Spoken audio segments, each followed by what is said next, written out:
DXDC Radyoman Report. Usa ka oras ug tunga nga biyahe gikan sa Davao, naabot sa atong team ang katapusang barangay sa Santo Tomas, Davao del Norte, ang Barangay Esperanza, aron ihatod ug i-distribute ang mga donasyon sa mga flood victims. Kini nga barangay, 5 ka adlaw nga gilunop ug hurot gayud ang siyam ka mga puroks nga naigo sa grabing pagbaha dihang niawas ang Libuganon River nunot sa trough of low pressure area. Pag-abot sa atong convoy nga relief vehicles, makita na sa mga tawo ang kalipay sa atong dalang mga hinabang. Ana sa 500 ka mga pamilya gikan sa siyam ka mga purok ang nakadawat sa dalang relief aid nga food packs sama sa bugas, canned goods, biscuits, noodles, hygiene kits ug sleeping kits. Tanan, daghang kayong salamat sa tanang private sector na nangadto, labi na karon sa inyong istasyon sa DXDC. Dako kayong salamat. Kay dako ang inyong natabang nahatod karon nga ayuda, dako na kayo ng tabang sa muang pagtatag sa kapanimalay.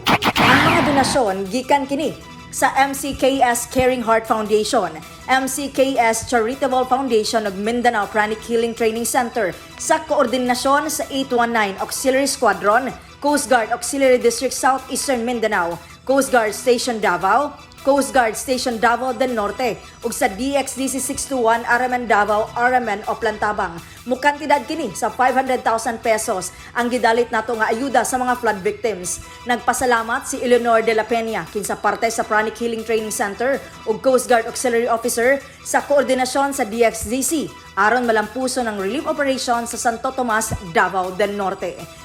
Kami nagpasalamat ni especially sa Coast Guard kay ang Coast Guard yun ang nag-identify na badlikit ni siya. Although na may ubang mga lugar na badlikit, pero nanay daghang itabang. Diri ang ilang pag-identify wala pa'y nakaadto tayo. So nagpasalamat ni sa Coast Guard and of course sa DXDC kay sa usapod mo sa nag-identify ug asa ning lugar. And of course sa 819 PCGA Squadron kung sa Pranic Healing Philippines and MCKS Caring Heart Foundation. Ang MCKS Caring Heart Foundation mo kita ang naghatag gyud doon ay donation sa donation katong Kasama mo sa balita ug serbisyo publiko, Radyoman ay ni Ginita, Tatak RMN. RMN News, Diretso Balitang Metro Davao.